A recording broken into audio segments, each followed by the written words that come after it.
What's up, nerf herders, and welcome to That Game Rules, the worst gaming podcast in the galaxy, where every week we break down an old video game and try to find the positives in a world full of internet anger. I'm your host, Scuba Steve, your father's brother's nephew's cousin's former roommate. Thank you for listening. Today, we're going back to a galaxy far, far away to beat myself up on Star Wars for the Nintendo Entertainment System. Stock up those power converters, grab yourself a nice cool glass of blue milk, and get ready to join Luke Skywalker. We got the dashing Han Solo. Princess Leia is here. She's no damsel in distress. Well, excuse me, princess. We got local homeless man and space wizard Obi-Wan Kenobi. He's here to guide the team. We got goofy droids. Chewbacca's, he's nowhere to be seen. Darth Vader just gets a screenshot, but it's the early 90s Star Wars madness today. Another NES tough game for me. We'll see how it holds up today and more. But first, we got to blast through this intro. Every week here, we warp back in time. We're talking old movies, old shows, old toys. Then we get into the vitals, the art, the characters, the levels, the music. We'll check out a whole bunch of other stuff. Finally, we'll give this game some awards, slap a ranking on it, see if the Force is with us, or do we just chuck this game into Watto's dumpster and go play Shadows of the Empire on the 64? Where does NES Star Wars land in the rankings? Finally, a franchise where the games just keep getting better. Looking at you, Super Star Wars series. But I'll tell you what doesn't keep getting better. This podcast. Email the show at thatgamerules@gmail.com. Let me know all your thoughts on all the games, all the memories. I can't wait to hear about all the Star Wars facts I get wrong today. It's not my fault they keep changing the lore. I reject your reality and substitute my own. Check out thatgamerules.com, Facebook, YouTube, Instagram, TikTok. Makes me wonder what social media would look like in Star Wars. Like, what did TikTok look like during Order 66? I can't imagine those selfies. Some things should just stay a mystery. Just a bunch of like, bro, WTF is going on at the Jedi Temple. Smash that like button. Hashtag dead younglings. Hashtag YOLO. So, good thing social media does not exist in Star Wars. What have I been up to before I get into it? I'm feeling Star Warsy because Mando and Grogu, the movie's out. I just saw that this past weekend. No spoilers here, but I'm probably in the boat with a lot of other people when I won't say anything besides it's just kind of like a long episode of The Mandalorian, which is fine because I want more of The Mandalorian. I want my 10 episode seasons to keep going. But yeah, just like everyone else, no big kind of massive story elements or anything. It was just a long episode of The Mandalorian, but I enjoyed it. The thing that's really getting crazy in the movie theaters is those freaking popcorn buckets. I don't need more things to collect, more expensive things to collect on some of those. Besides, it's like that Disney World kind of thing. These things aren't really efficient for holding popcorn. It's just another way for the theaters to try and make money, which I understand there, and they're doing it right because they're making some nerdy things that I want. But it's like $40 for a Mando cup, or like $80 for the AT-AT. No thanks. I got enough other things to collect. Where do I stand in Star Wars? I'm a nerd. I've been a nerd, Star Wars nerd. It wasn't even like the kind of the prime age, like the 5, 6, 7. I didn't really get into Star Wars till like 9, 10, somewhere around there. But I've been a nerd ever since. I see them all in the theater. None of my kids or anyone else is really into it as much as I am, but I'll take all the Disney Plus shows. Give me Star Wars in all the forms, all the shows, the games, toys, Lego games, books, comics. It's a big universe, people. So let all these people tell all their own Star Wars stories. I'm all about it. My gaming memories specifically, so I was 7 years old, I think, and I'm watching my stepdad crush this game in the basement. It's where the games were, in the basement. It was dinner would be done. He's heading down there. I'm following. I didn't get to play as much as I was more of a spectator, but you learn some things. So I remember being creeped out slightly during this game. We'd always play in the dark, and the cave levels. I mean, 7 years old, and it's got some kind of creepy ambiance music too. So I remember being a little creeped out on the dark levels in that dark basement. It was a finished basement, But you know, when you're a kid, it's dark and creepy. And then I always had that scary utility room, like every basement with a furnace in it. Thanks to movies like Home Alone, like even a furnace can be scary to a kid like me. And also my stepdad would play with his fingers. I'm sure I've mentioned that before, but he had kind of a big old belly and he would set his controller on it and play like a keyboard, like with his fingers. And it trips me out. I assume he did keyboard work stuff for a living, and all the best speedrunners are using keyboards. There's something to be said about that, but I got to use my thumbs like a monkey, I guess. As for me, though, this game, just like TMNT 1, just like Bart versus the Space Mutants, I never made it past the first level. It felt like there were 6,000 caves on Tatooine, but still, nothing like that feeling of finally running around as Luke, getting that lightsaber, and just constant deaths in the Sandcrawler and the Obi-Wan cave. But you top it off with some overhead land speeder action that felt like a Nintendo Micro Machine game, and we've got the beginnings of a pretty good port. I mean, it's no Ghostbusters on the NES, that's for sure. Let's head back to the 90s. We're going to hop in that DeLorean. It's time to make like Darth Maul and Split. Have enough road to get up to 88. Roads? Where we're going, we don't need roads.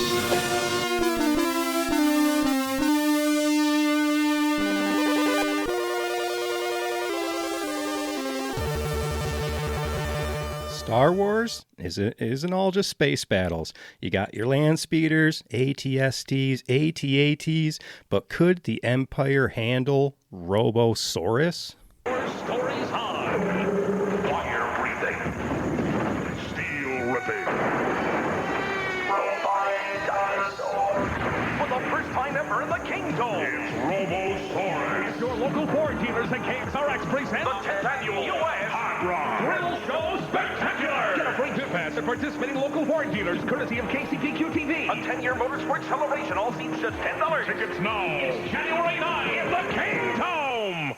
We'll sell you the whole seat, but you'll only need the edge. Sorry, I just love those old Monster Jam commercials. I'm talking about Robosaurus, that once labeled as the world's biggest transformer. Robosaurus reigned supreme at monster truck shows and air shows for decades. It was a whole dinosaur trailer thing, 500 horsepower diesel engine, 24,000 pounds of hydraulic force, and also featuring two 20-gallon propane tanks for shooting those flames, crushing cars, and it took a long time. It didn't. If you were sitting there ready to see Robosaurus, it would unfold, and it would literally at these shows pick up cars, bite it in half, and drop chunks of cars and shoot flames through it. But it took about like 20 minutes, I feel like, to even pick the car up because it's hydraulics, but they're moving slow. It's got a lot of force to crush, not a lot of force to make it go fast. So as a kid, it was kind of underwhelming. I mean, it got to that point and you're cheering, but it was a long wait to get that Robosaurus to chomp that car. Also made an appearance on Pawn Stars, I think. They were getting rid of it. I think then it's been refurbished. It's out doing shows now and things. Also got itself a little cameo on The Simpsons. You know you made it if you're on The Simpsons. Referenced in that episode as Truckosaurus. We'll keep moving. We're going to go check out the movies. We're going to see some Star Wars connections to some of these 90 movies. Let's all go to the lobby. Let's all go to the lobby. Let's all go to the lobby to get ourselves a treat. All right, here we are. We're going to talk 1991. We're going to talk some movies with some Star Wars connections. We've got Steven Spielberg's Hook, one of my favorite movies ever. Features a cameo from Carrie Fisher and even a more rare on-screen appearance from George Lucas himself. They play the couple on the bridge being levitated after getting dusted with that pixie dust. The kissing couple on the bridge.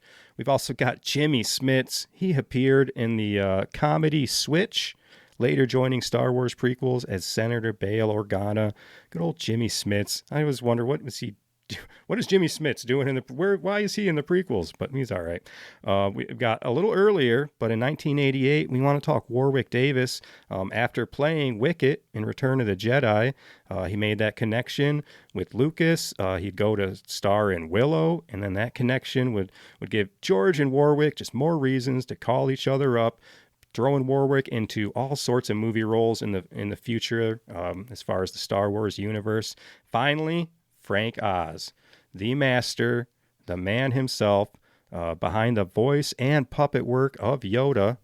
I said, seagulls, stop it now. Yeah, we're going to get some Yoda cameos today. He directed the 1991 comedy What About Bob, starring Bill Murray. Everyone just staying busy. All these people are just waiting for those prequels. It's going to be a few more years before George is putting you back to work there. But let's head over to the TV. In the meantime, while you're waiting for the prequels, you can get your fill of galactic adventures courtesy of some early, cringy Star Wars cartoons. Introduce the youngest members of your family to the animated adventures of Star Wars with George Lucas's Star Wars Animated Classics. 2 magical video adventures featuring everyone's favorite Star Wars characters, the furry and friendly Ewoks. And R2-D2 and C-3PO, the sidekicks known as droids. These 2 separate full-length family videos feature spacefaring thrills. Oh dear, we're going to crash! And imaginative adventures. Wicket, look out! Legendary stories featuring the world's most popular characters for a whole new generation. Ewoks, the Haunted Village, and Droids, the Pirates and the Prince. Dear. 2 brand new videos from the Star Wars Animated Classics series. Star Wars does not come cheap. These were some expensive shows. Each hour-long pair of cartoons cost around $500,000. That's each hour long, making them one of the most expensive animated shows of the 80s. Took place years before the OG trilogy. They're trying to force these Ewoks on us, and it just ain't happening. Like, of all things, the Ewoks, they catch a lot of flack, and they were made for kids. And even when you convert them to a cartoon, I don't think they weren't popular. It might be the one thing Anthony Daniels didn't come back and voice 3PO as. He's done everything, video games, every movie, show, every cameo. I didn't look it up on this one because I don't really care about the cartoon, but that didn't sound like Anthony Daniels to me. So you tell me if I'm wrong. You send me messages. When in doubt, you can just rewatch the Star Wars Holiday Special. We've broken that down at length in past episodes. We're all trying to forget that thing. What is B. Arthur doing there? But anyways, back to Star Wars in the early 90s. Besides the release of a real Star Wars game that wasn't crappy, looking at you, Atari, there was a new disturbance in the Force. 1991, Star Wars was experiencing a massive renaissance, officially launching the expanded universe after that 8-year gap with no new content. We had Return of the Jedi released in 83, and fans have just been watching Ewoks on their VHS tapes for years now, waiting for something new. In comes Timothy Zahn, swooping in with his X-Wing and a brain packed with nerdy Star Wars stories, releasing his first novel in what would become known as the Thrawn Trilogy. His novels picked up the story right after Return of the Jedi. That's right, just before Disney would come along and mess up everything. There was a whole different timeline where Han and Leia had twins. She's training with the Force. Luke finds his own love with Mara Jade. A little conflict there. We're introduced to a villain with some top-notch character development. Thrawn, he is a badass. And if we're comparing like a Game of Thrones, Vader is like the Mountain, just a big, dumb, scary guy. But Thrawn, he's more like Tywin Lannister, just cunning, manipulative, cruel. like the kind of thing when he looks and just talks normal, it's more scary than Vader crushing throats and all those kind of things. So Heir to the Empire, the name of that first book, would eventually lead to one of my favorite Star Wars games, Shadows of the Empire on the 64, following along events there of its own novel. That game, it would flesh out those characters and stories even more.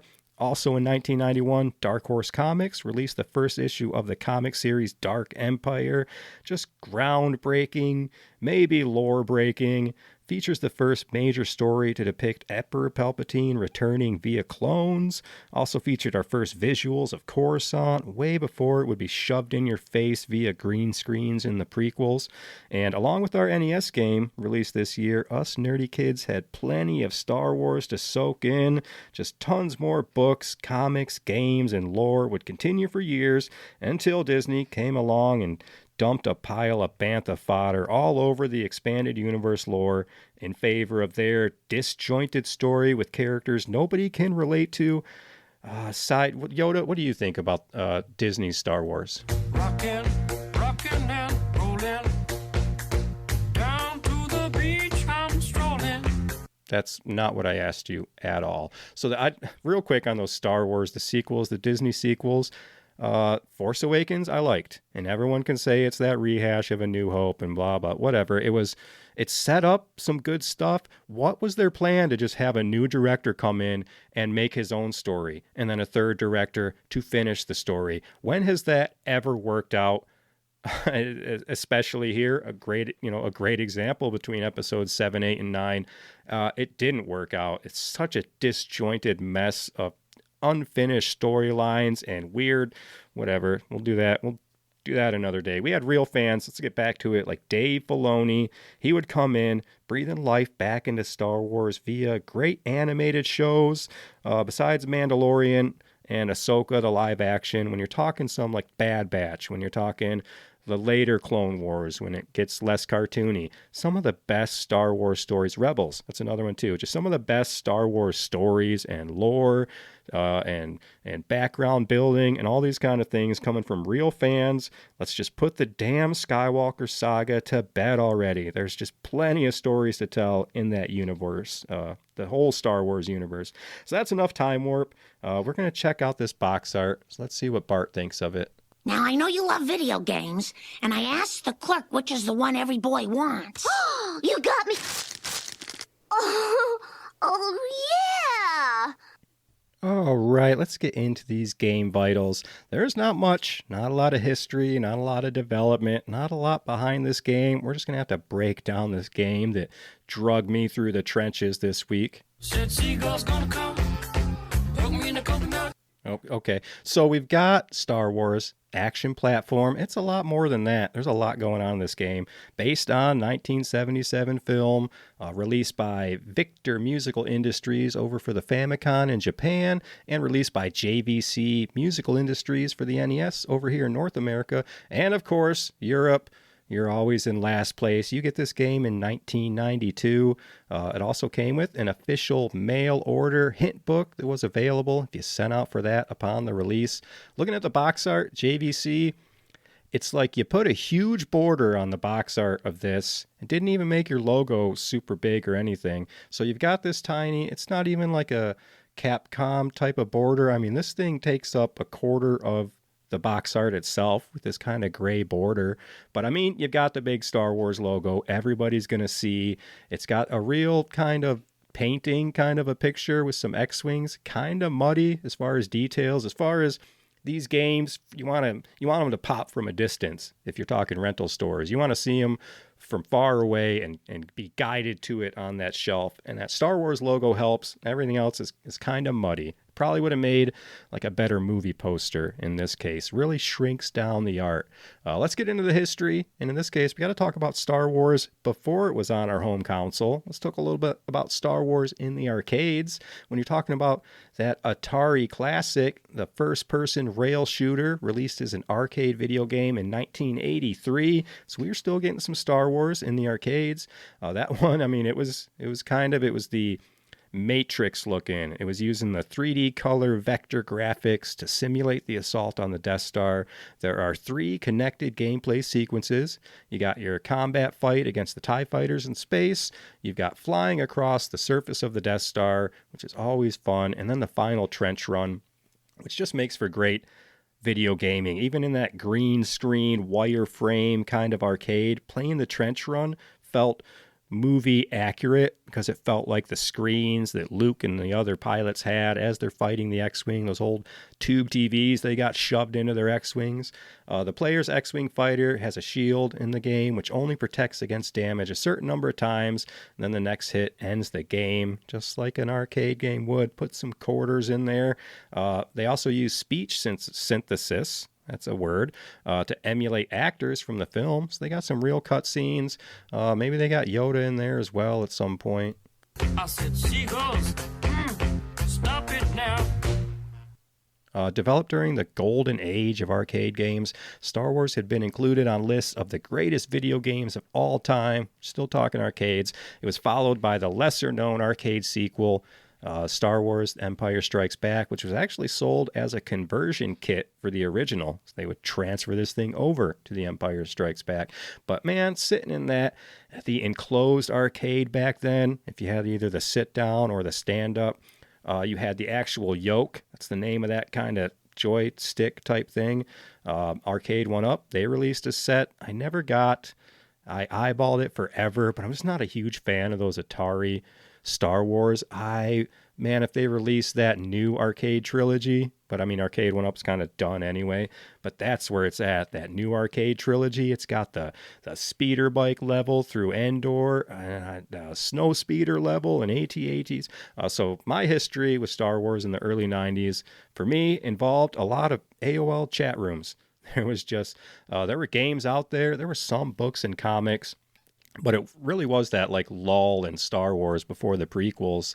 And I remember back in those AOL days, you would just make a chat room and I swear it would just be labeled Star Wars or Star Wars 2 and Star Wars 3. And you would just go in these chat rooms. People are role playing back then, or they're just chatting Star Wars. I was chatting a lot I played the classic card game back then. It's like Magic, kind of Dungeons and Dragons like, except it was all Star Wars. Tabletop game, lay down cards, same kind of thing. You lay down a Star Destroyer. Now you got to turn your planet sideways because it's the Star Destroyer is owning that planet. All those kind of things that came with tabletop games, but it was Star Wars themed.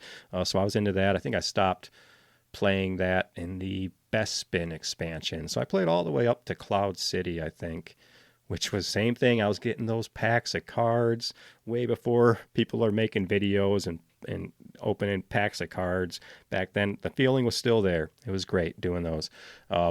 Star Wars itself, it gives Lucas a lot of credit, but many people don't know. A lot of people do. Behind the scenes, it was the women fixing all of the dumb man stuff. Like George's original script was insane compared to what we got on the Star Wars screen. And you can thank Lucas's wife for that because she was the main editor of everything, fixing all of George's weird stories. And then on scene, when they're actually filming, you got Carrie Fisher. She's heavily involved because she ain't no diva. She's going to tell you how it is. When George was trying to have her say some of these dialogues, she was involved heavily in like rewrites and dialogue changes. Carrie refused to say half the crap that was written, telling George, like, people just don't talk like that. So shout out to the women of Star Wars. It's not all George Lucas. It shows when it comes to something like the prequels, because nobody was there during the prequels to fix that mess. They were just letting George do whatever he wants, with lines like, "I wish I could just wish away my feelings." That's an actual line from the movie. So shout out again to the women of Star Wars, fixing all of that weird George mess going on. Now we know. And knowing is half the battle. As far as the development of this game, Lucasfilms Games made this game before it became LucasArts, which is a logo I recognize on some great games from back then. Star Wars, you were shining over there on the PC as well. I didn't have a lot of PC time, but when I did, there were some great Star Wars games I was playing.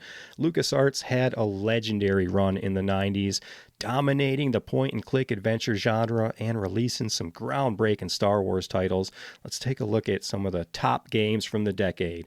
1990, Secret of Monkey Island. That is like the number one, and it's weird, it's fun, it's the definitive pirate adventure that set the standard for comedic point-and-click gaming with its iconic sword fighting. Reminds me of like Leisure Suit Larry. When you're talking just funny point-and-click games, would lead to things like what? Maniac Mansion. As far as adding some humor, it's not all just Myst and Ribbon and these kind of serious point-and-click games.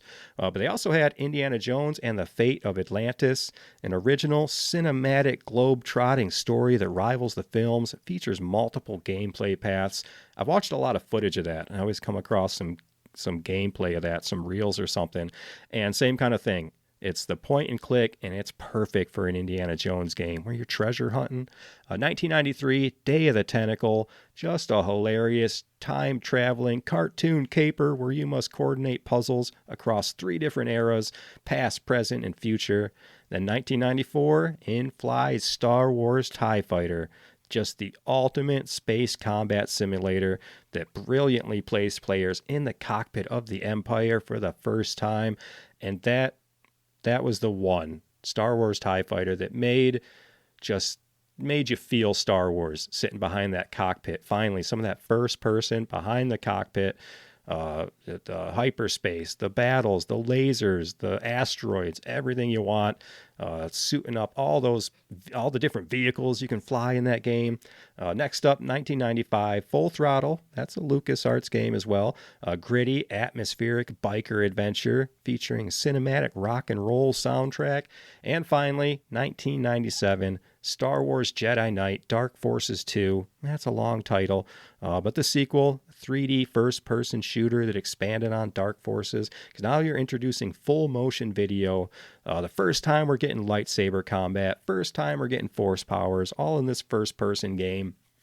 But the one for me stars the little man himself that I used to play back, I guess, in 1997 when it came out.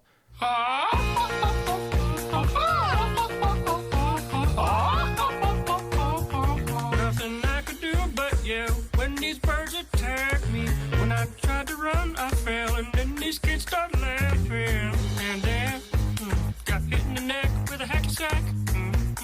Yoda, you're the man. I'm talking Star Wars Yoda Stories, a 1997 adventure video game, like a puzzle kind of game, developed by LucasArts as well. The game, it was the second and last title in their desktop adventure series, preceded by Indiana Jones and his desktop adventures. It was released for Windows. It was eventually ported to Game Boy Color in 1999. Yoda Stories is the only kind of port I can find to play, and it's nothing like... It's just really dumbed down from the PC version. And I just want to find that PC version. It's an overhead, clicking around, collecting items, but all these tiny little sprites of all these tiny little items, things that from the show I remember recognizing from even the card game, just little pictures. You're collecting little power converters, little hydrator things from Tatooine, finding parts for R2-D2, building up your land speeder. And it was just the graphics of it I love, because it's just tiny little sprites of everything and this kind of tiny little overhead of Tatooine. So if you can ever find Yoda Stories, check it out. I guess even on the Game Boy Color if you have to. Let's talk music.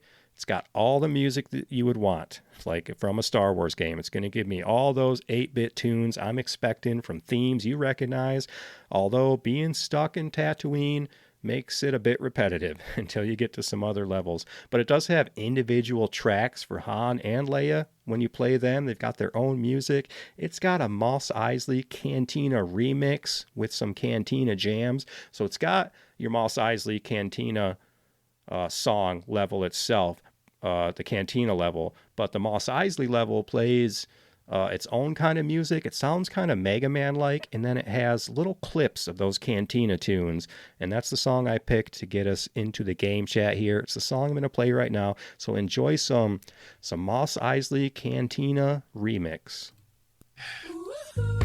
One One day I was walking and I found this big log. Then I rolled the log over. Underneath was a tiny little stick. And I was like, that log had a child. Listen, boy, someday when you Hey, wait a second. This isn't the song.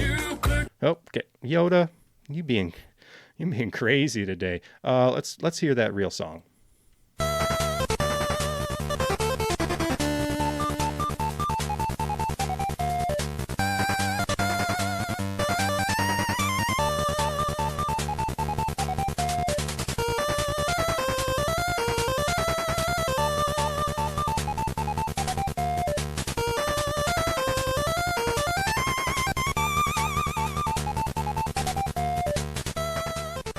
All right, we're going to get into this game chat. We're going to start with the manual, and this whole game chat part's, like I said, there's not a lot of depth, a lot of trivia or things to look up. So this episode will be a lot of digging into this game that I beat myself up on hard this week. Coming off of Mario 3, I was like, I need something a little more simple. I wanted to dig deep on Mario. And I'm like, I can talk about Star Wars. And then I started playing this game and I was like, oh yeah, this game. So let's look at the manual. Rule number 1 in retro gaming, kids, read your manuals. It's what would have made me get through Bart vs. the Space Mutants a little better. Maybe I would have got through this game a little better. Although the first part of this game is very open-ended, very open world. Let's talk about the characters we'll be playing in this game from the manual. The Rebel Alliance. We've got Luke Skywalker. His plans to attend the academy and become a fighter pilot were changed forever by the Empire. Start out with Luke as your main character. You get 3 lives and a small gun.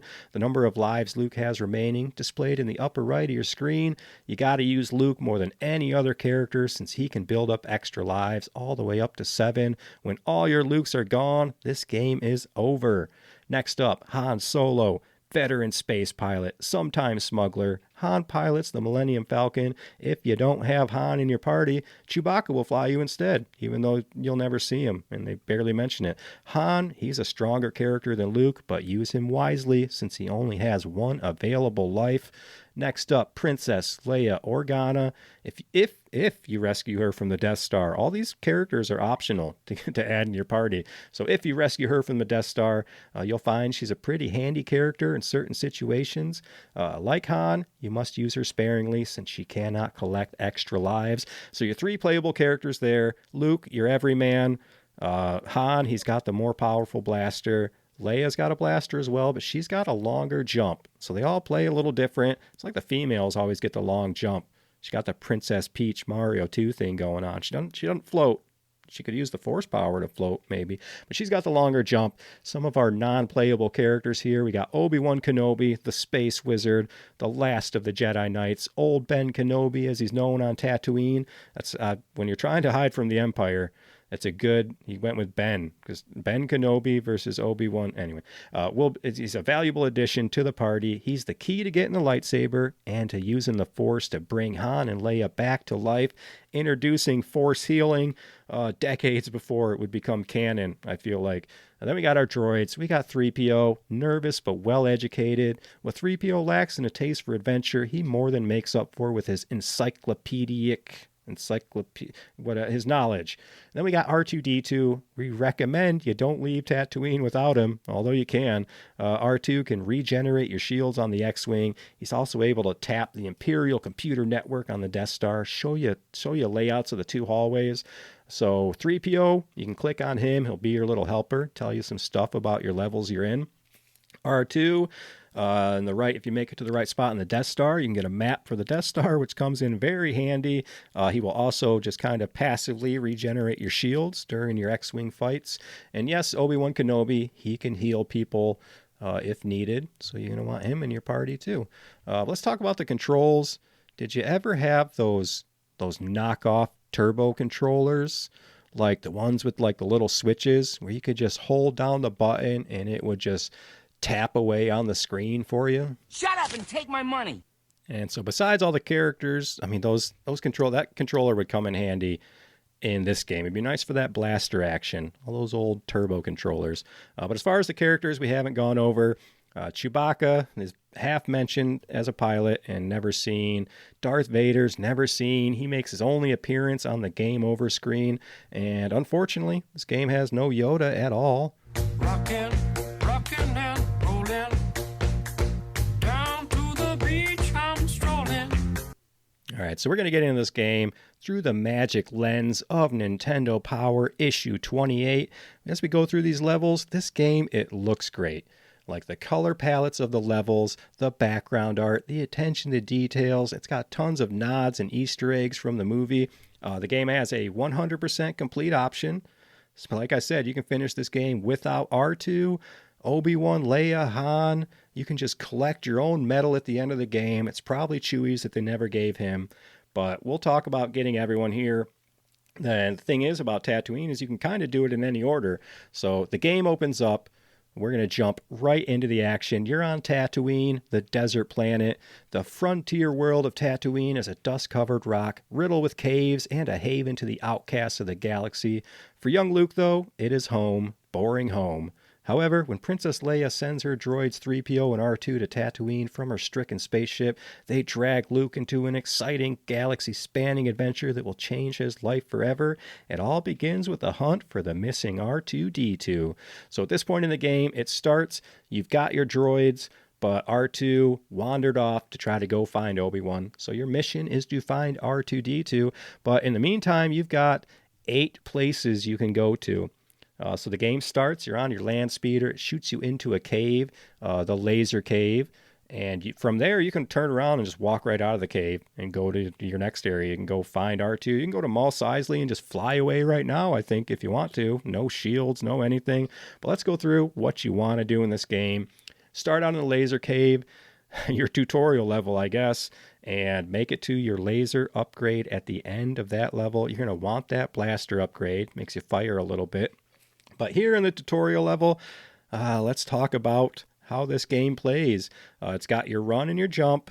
The run is a little rough. Sometimes you need kind of a good amount of space to make a run and a jump. Luke, these guys, they don't control like Mario. They've got a knockback that is one of the worst probably might even be the worst knockback, at least that we've come to this far. Way worse than Castlevania, way worse than any Mario game you can think of, because the knockback, sometimes it just glitches. It doesn't knock back, it just like sucks you to the enemy that's beating you up, and you'll just die a lot. There's a lot of that going on. There's fall damage. That's one of the biggest things that this game catches flack for, and I agree. The fall damage is rough and annoying and not what you want when you're playing a platformer and you're trying to fly around everywhere and those kind of things, hop around, explore. It's hard when you gotta make sure there's ground underneath you. Depending on some of these enemies, they're hard to shoot. It's some of these swirling bug enemies, so the knockback and the fall damage and the enemies all combine to give you a rough time in these first couple of levels. The rest of the game is more maze-like and less ways to completely annihilate you over and over, like in the Obi-Wan cave here. But we'll go through the caves. Like I said, there's 8 of them. We got the laser cave, so you get your laser upgrade. There's conveniently at the end of every cave a nice exit sign that somebody installed, because you got to have your OSHA approved, fire safety, got to know where your exits are. So you'll find your exit and you're right back into the land speeder. And from there, the land speeder's fun. It's like a top-down.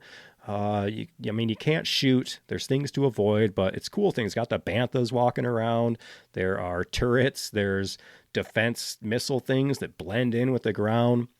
Once you have, and it can be kind of confusing, once you have the map down, like as an adult, it's pretty, not easy, but it's doable as far as where you're going. Like I said, it's when you're a kid that it's like, this thing feels like there's 1,000 caves. So when it comes to finishing and completing this game, you only need to go in a couple of these caves. So let's do my option. We've done the laser cave. Next, we're going to go to Kenobi's cave, because we want to get the lightsaber. And Kenobi's cave is also where you can stock up on lives. You can get 7, but there's kind of a little secret area where you can stock up 2 lives in Kenobi's cave. Essentially, when you leave Tatooine, when you go to Mos Eisley, you're going to want full lives and you're going to want full Millennium Falcon shields, and then you're going to want all your partners. So that's what we're going to do. So let's say, and the Obi-Wan cave is the worst. I've probably died 1,000 times getting extra lives that don't matter, because then I'll lose them, and I'm keep trying to stock it in order to, it's the bugs in that level. So I like to get that lightsaber, and then you can use the lightsaber on the bugs. It's easier for me than the blaster to then go stock up those lives to get to that 7. But let's do that. We're not taking Obi-Wan yet. He'll give you the lightsaber, but we still have to find R2. But before we do that, before we head to the Sandcrawler, the Jawas, that's where R2 is going to be. Some of these other caverns, you've got the Rockhound's lair, and these guys, these Rockhounds explode like rocks at you, and then your blaster can barely get them. So there's certain caves you can avoid. We can avoid the Rockhound's lair. We can avoid the Raiders camp. We can avoid the Tusken cave. And we can stock up on our shields that we're going to want in the Crawler Cavern. So those shields, while we're here, let's talk the item description. There's not many. You've got the shields for the Millennium Falcon, and it's just a little Millennium Falcon icon. They're scattered throughout the caves. You're going to want to collect those to increase your chances. The game's got a cool start menu. Well, not start. Start's pause. You hit select, and that's where you can see all your info. You can see your game complete. You can see shields collected, characters collected, your items or your weapons. You can swap between your lightsaber and your blaster, and swap between your characters, resurrect, use R2's map, all those things on a cool kind of little select menu there. So we've got the shields. You want to collect those. You got the 1 blaster power up in your first level. You've got your 1-ups, which is a little picture of Luke. So you want to stock up on those. And then the only other 2 things are small and big life energy globes. So these glowing blue force energy globes that you can replace your life with. And so on that overmap, again, you've got the banthas, you've got there's Imperial probe droids flying around too. So we'll avoid the Rockhound's lair. We're going to avoid the Tusken cave. That's a big one. It's like the epicenter of the Tusken Raiders. And then there's the Raiders' lair, which is a smaller cave, but also a lot of Tuskens. We'll avoid all of those. We've got our items.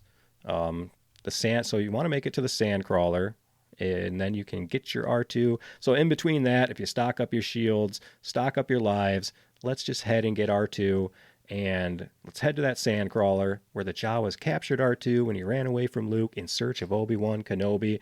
They take that little droid back to their Sandcrawler. Luke must enter the Sandcrawler, battle the Jawas to retrieve R2-D2. And when you get into this thing, forget about Anakin and his Tusken Raider massacre from the prequels, because you've got Luke in here just murdering Jawas like it's going out of style. But this level, it's got conveyor belts, introduces the big gravity jumps, and it's got like the big crushing pistons too, and it's very maze-like as well in this level.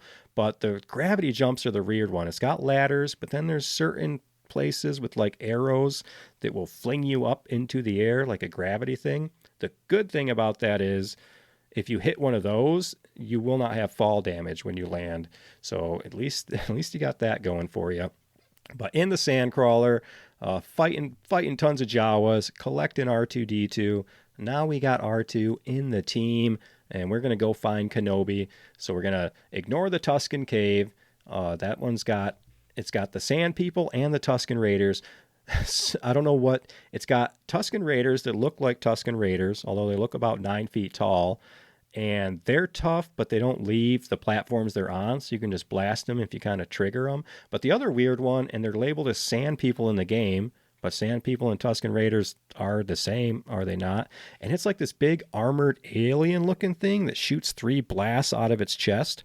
So we're taking some liberties with the things in Star Wars here. It makes me wish we could have took some liberties to add like a Darth Vader fight or something in this game. But anyway, the Rockhound's lair, we're going to avoid the exploding puppy. Maybe they're womp rats. I can't really tell. But the Crawler Cavern, that's where you want to go to stock up those shields, because all you're fighting there are some sand slugs, and there's actually a couple of shortcuts you can take. You'll take the fall damage, but you take it like right next to a health. So you can just in and out on that level and collect your shields. We'll avoid the Raiders' lair. Obi-Wan's cave we've already been to, but now we're going back to collect him So Obi-Wan is now going to join the team now that we've got R2-D2, and it's time to head over to Mos Eisley.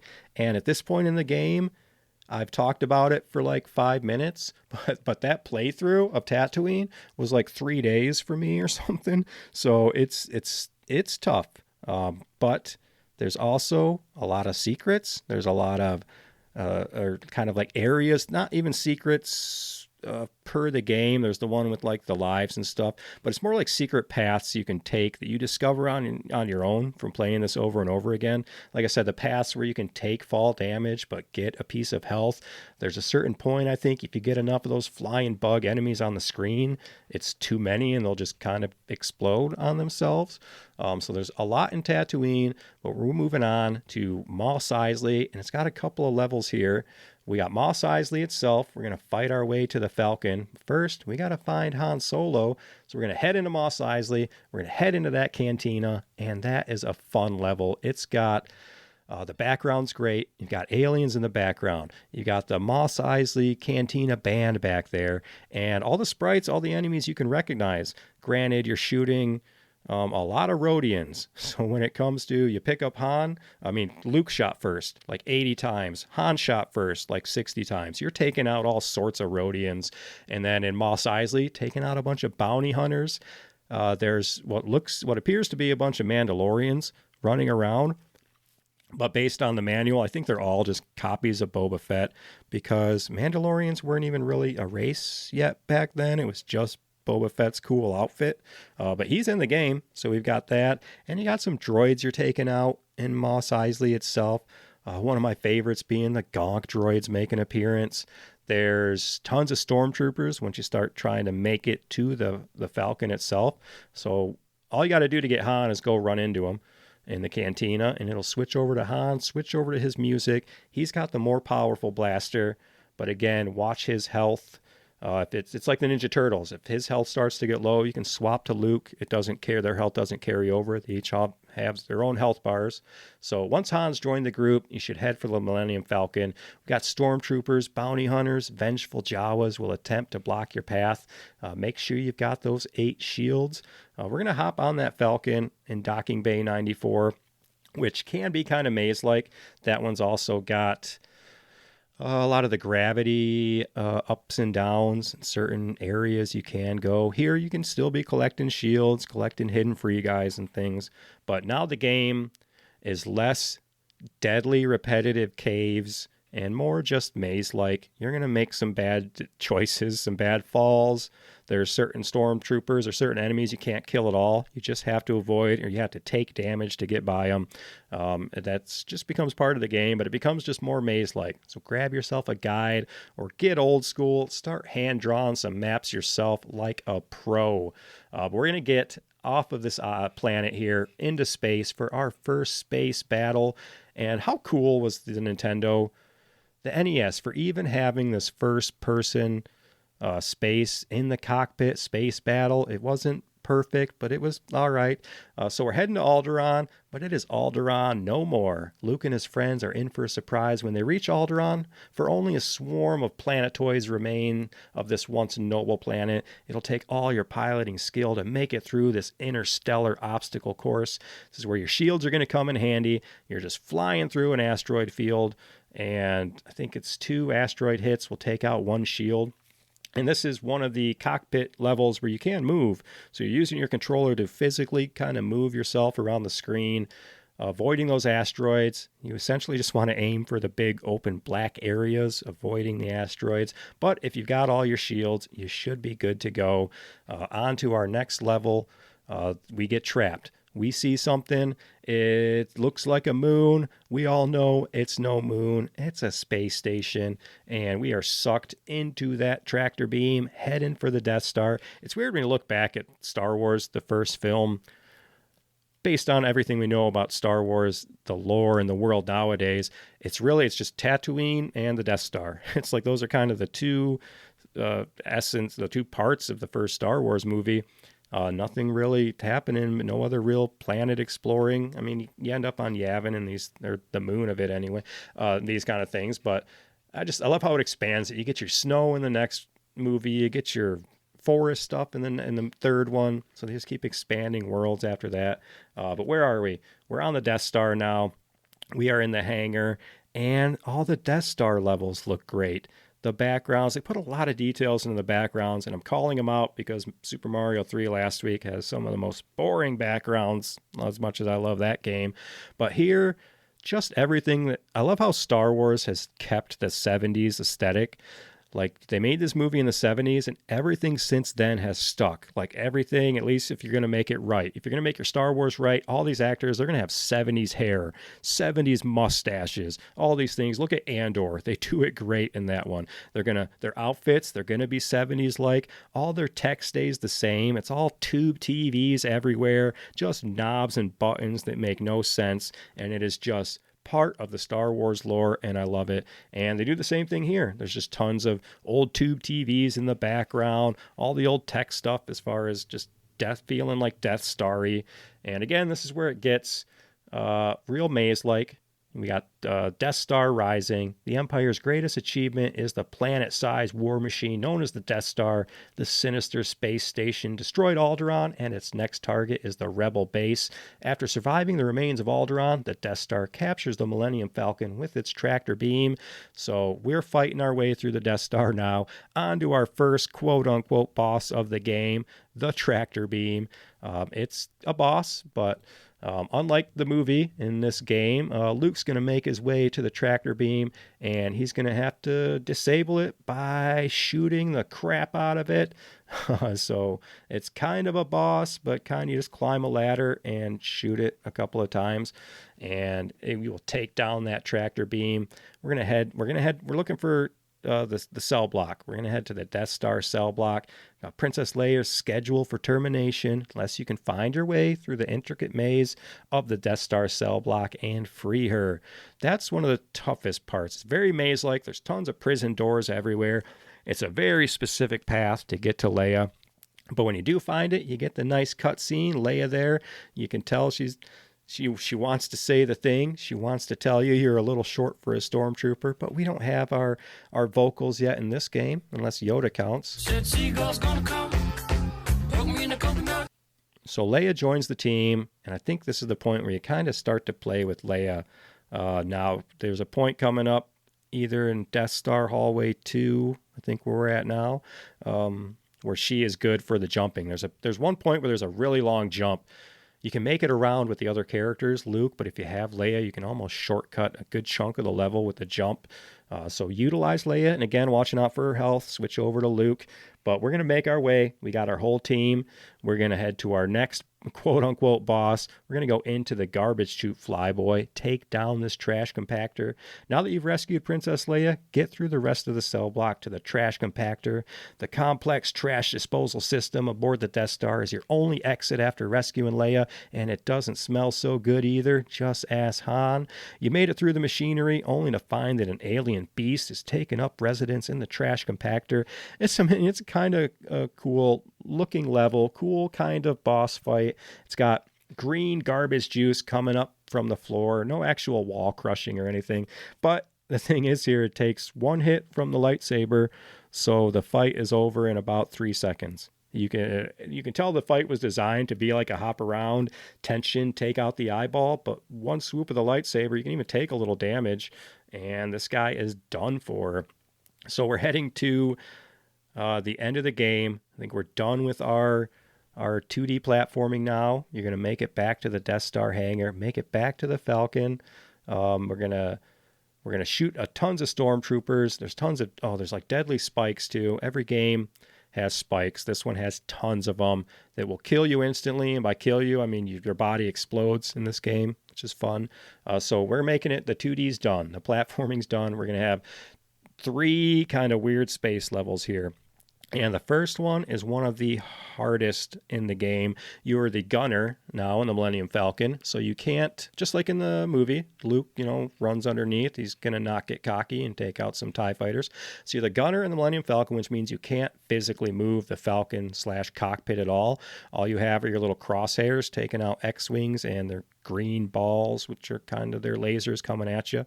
And that is just one of the toughest ones. Take out the green balls first. Sometimes these TIE fighters are looping around so erratically, you got to back and forth with it.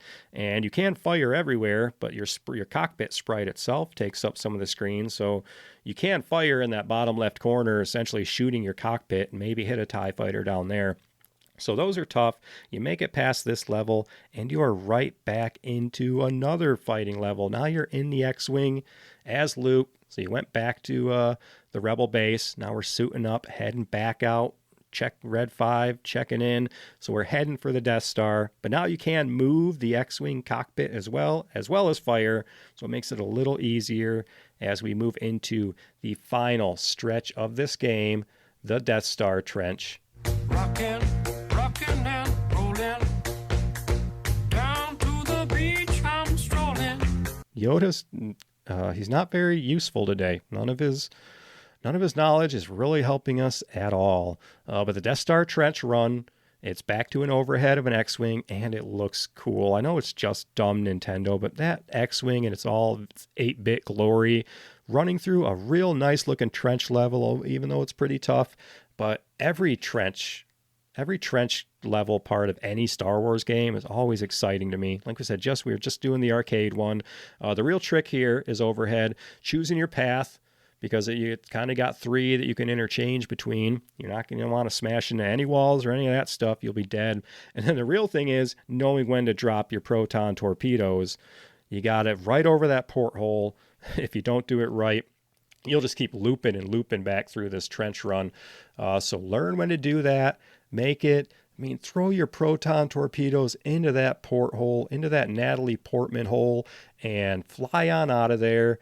Vader's nowhere to be seen. He wasn't involved in this at all. But take that X-Wing out of there. Watch that Death Star blow up in all of its 8-bit glory. If you had gotten here, you had just beaten a tough NES game. You're going to want to watch some videos.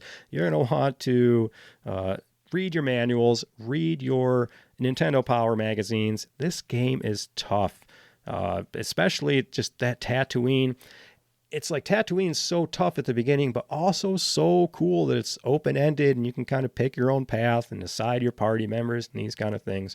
But it is a tough game, and we're going to get into how I feel about it and some of my awards. First, let's talk about a little legacy. Where has this game gone since we just beat it? It's got 2 versions of the handheld that were released. You got the Game Boy port that's published by Capcom. That was released less than a year later in 92. And just like all Game Boy games, pretty faithful port, but you're shrinking that screen down. And when you have to make some of these jumps or you're dealing with the fall damage, it's very much leaps of faith. Like you just have to know that platform's there. There's no way for you to see it without just jumping on it and having it be there and not die. So it plays just like a lot of Game Gear games. It's like freaking Sonic 2 on the Game Gear. It's all a leap of faith to hope to see where you're going. Chewbacca, though, he appears at the end of the Game Boy version, and he's mentioned in passing several times. So Chewbacca's getting some love. It's implied in the game's instruction manual for the NES that Chewie, he's the one flying the Millennium Falcon if Han Solo does die. Still, why not just have some Chewie action in there? But our other tiny screen there, the Game Gear port, that was released in 93, and is the Game Gear port the superior version of this game? The Game Gear version has several exclusive levels, including the beginning of the game has a level that sees Leia delivering the stolen plans to R2-D2. She's jumping around her ship trying to get him those plans. Additionally, the Tatooine hub world does not appear at all in this version. It's replaced with 3. You got some more 2D side-scrolling levels of the desert. So it's got Luke traveling on foot to get across Tatooine, kind of like the beginning of Super Star Wars. And it also has the Master System version. The game was followed by Star Wars The Empire Strikes Back in 92. But unfortunately, an NES adaptation of Return of the Jedi never came into fruition. We never got to complete that NES trilogy. But that Master System version, it seems to play a little bit worse, but holy hell does that look better than the NES version. So much more detail on stuff. Just look at the intro cinematic with the Star Destroyer flying overhead, Nintendo versus the Master System. And they added so much detail. Luke looks better. The levels look better. Even all those NES graphics, they did it way better on the Master System. So I will shout out the Master System when I can. That thing I've never seen in real life, I don't think. But next, the counterpart for the game for the Super Nintendo, titled Super Star Wars, was released just a year later, and they would get all 3 Super games on that Super System. Then in 2019, we got the NES and Game Boy versions of Star Wars re-released as part of a standard and collector's edition in limited quantities on unlicensed replica game carts produced by Limited Run Games. And forget your popcorn buckets in the theater. I'll collect some limited run stuff. I love when they release actual carts you can put in things. There is an issue, though. Like, I played that Rugrats game. I know they released that Rugrats as an NES cart as well, but I've heard things that there are versions of that game that can brick your NES, which is like, when the hell does that ever happen? Those things last. You pull those out of a dumpster for 10 years, fire up your Nintendo. So there's things you could send it back in and get a fix for it, I think, or something. So also be a little weary on some of those reproduced carts and stuff. And I know reproductions are a huge thing nowadays. People are always cracking open these games now, looking at the boards and stuff to see if all these games are real or not. People are making all these fake games, trying to sell me fake Earthbound copies, blah, blah, blah. So watch out what games you're sticking in that old NES, people. We're going to keep it moving into my awards. We got no comments this week. I didn't pull any. Does everybody hate this game? It's the toxic fan base of Star Wars mixed with the toxic fan base of video games, but just not a lot of people talking about Star Wars for the NES. A lot of people showing that love to Super Star Wars, and we'll make it there eventually. But for now, let's see what I think of this game. Aren't you a little old for video games? That man is playing Galaga. Thought we wouldn't notice, but we did. Let's do all the things that you want to do. Throw me a frickin' bone here. I'm the boss. Need the info. I've lived in mortal terror that this would happen. Get on with the ceremony. What do you think, Yoda? You like this game? I said seagulls. Stop it now. Oh, you and your seagulls. All right, let's do it. Award number 1. I've got a bad feeling about this award for the worst movie to game transition. Number 1, boss fights. It's like, I say that with quotes, like, what boss fights? Like, I mean, video games, you always take liberties when you're transferring, from the big screen to the video games. So I would have liked some crazy boss fights. The 2 we had felt pretty lackluster, which leads to my number 2, no Darth Vader. I just want a little 8-bit Vader sprite that doesn't look like a scorpion from that one game. Make up a fight. Ninja Turtles does it. Make it a level where we play as Obi-Wan, I guess. Or just make something up. Make Luke have a dream and we're fighting Vader with a lightsaber. I don't know. You make a Star Wars game, you think you're going to see Darth Vader somewhere. But my winner for the worst movie to game transition is going to be no Chewbacca. Are you kidding me? Like, doing my boy dirty. Like, where's Chewie with his crossbolt blaster? He's not like Barf, who's his own best friend. Chewie needs the love. He's sidelined once again. He's at the end. There's no medal for Chewie again. And of course, one of the other things I hate about this game is fall damage. We'll shout out that as well. Worst movie to game transition, the fall damage. Can't you use the force to levitate and kind of float down a little bit? Anyway, next, award number 2. These aren't the droids you're looking for award. That's for my favorite sprite or background art, and there is a lot of them. I love, number 1, the spaceships in the background.